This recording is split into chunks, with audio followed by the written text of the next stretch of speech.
SG Consultancy Services. Study MBBS in Russia, Philippines, Uzbekistan.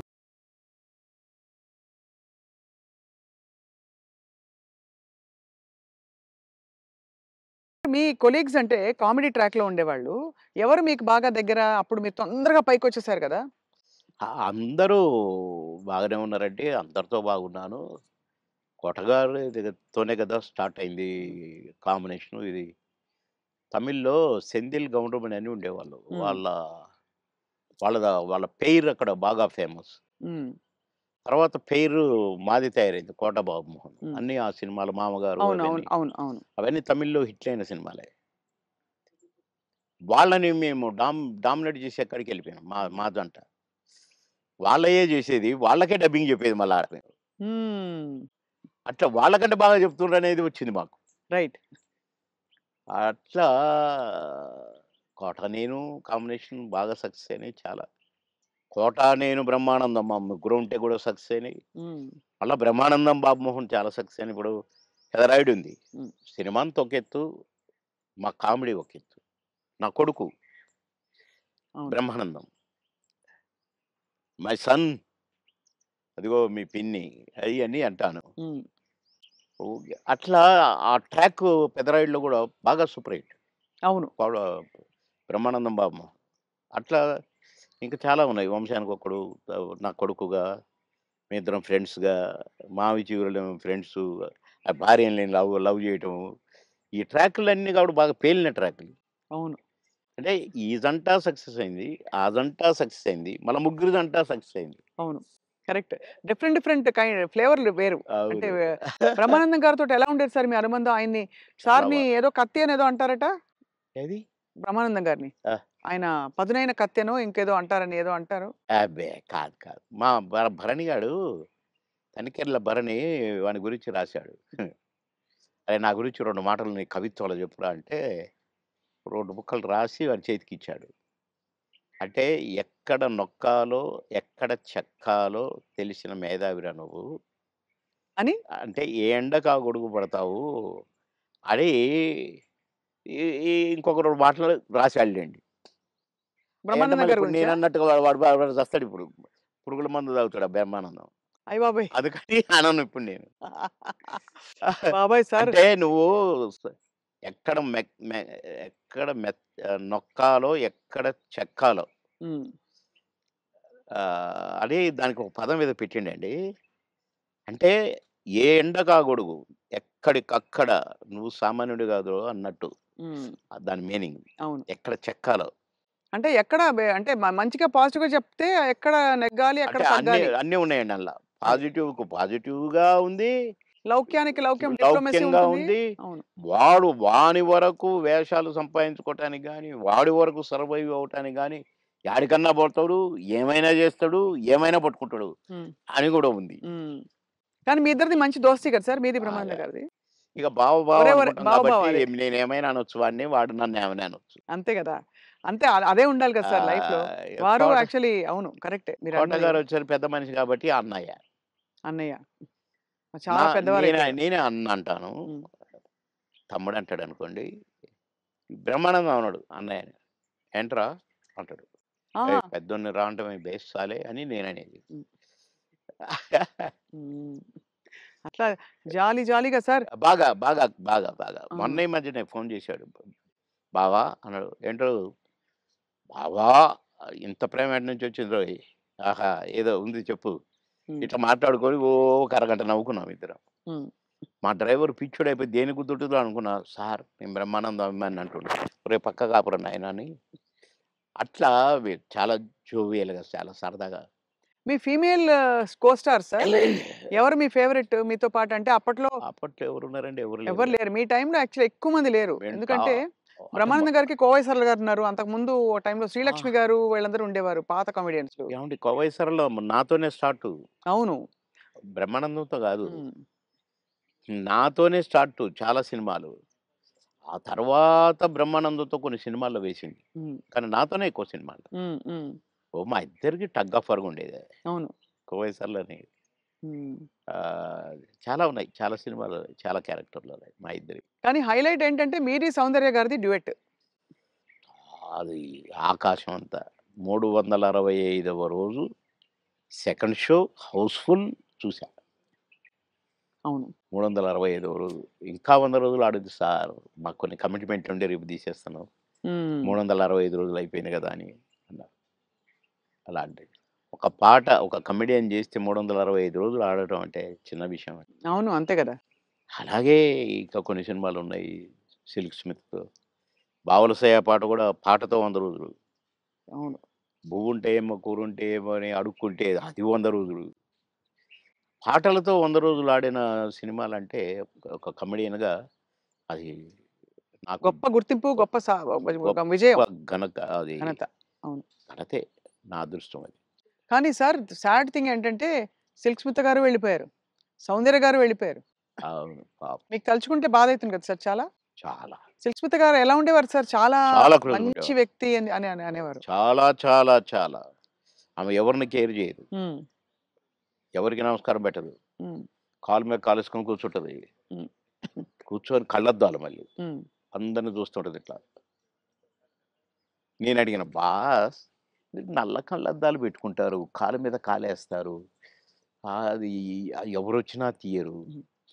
అంటే మీరు నిద్రపోతారా? లేక అబ్జర్వ్ చేస్తారా?" అని అడిగాను నేను. అయితే, "అది కాదు బాస్. ఫూల్స్ నన్ను చూస్తారు. ఇలా ఇలా చూస్తారు నన్ను.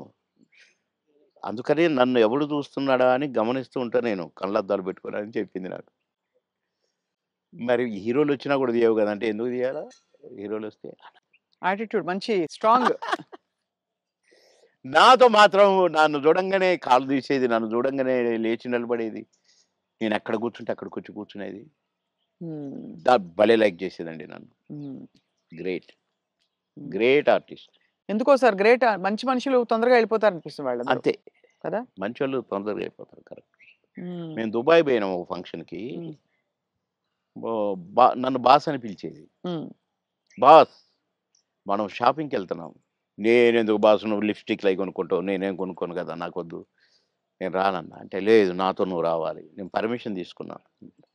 అంటే పోయినాం. పోతే ఏమేమో కొనుక్కుంది. హ్మ్. ఓహ్! బ్లాక్ కళ్ళద్దాలు పెట్టుకొనొచ్చింది బయటికి. నేను అక్కడ అటు ఇటు కూర్చొని అది ఇది ఏదో బాస్ ఎలా ఉంది? అంది. సూపర్ అన్నా. సూపరా? నిజంగా సూపరా? అయితే కొనేస్తున్నా. కొనేసేయి అన్నా. పోయింది. ఆ! కొనేసా అనుకుంటూ వచ్చింది. ఇది మీరు పెట్టుకోండి బాస్ ఒకసారి అన్నది. పెట్టింది నాకు. ఓహ్! సూపర్ అన్నది ఇట్లా పెట్టి. అదేంటి బాస్ నాకు సూపర్ కాదు మీకు సూపర్ నాగా అన్నా. హ్మ్. చాలా బాగుంది. నేను అందుకే కొన్నాను నీకోసం అన్నదండి.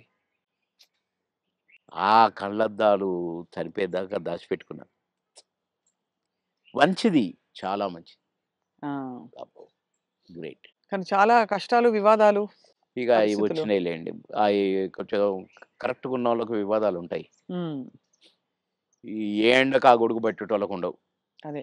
వివాదాలు రావు. హ్మ్. ఎక్కడికక్కడే సమసిపోతాయి అవును. అని నా ఉద్దేశం. కష్టమే సార్ మీరన్నది. చాలా అది కానీ మొత్తానికైతే సార్ మీరు వచ్చి సక్సెస్ సాధించాక 10 సినిమాలు అనంగానే రెమ్యూనరేషన్ అమాంతం పెంచేసారా? లేదండి. మా పీరియడ్‌లో పెంచుడు గించుడు లేదండి అసలు. మా సినిమాకినిచ్చేవారా? కాల్ షీట్లు ఇచ్చేవారా సార్? ఆ రోజుల్లో సినిమాకే గదా! స స లేదండి. కాల్ షీట్సే హ్మ్. 5 రోజులు, 10 రోజులు, 15 రోజులు, 12 రోజులు అట్లా ఉండేది.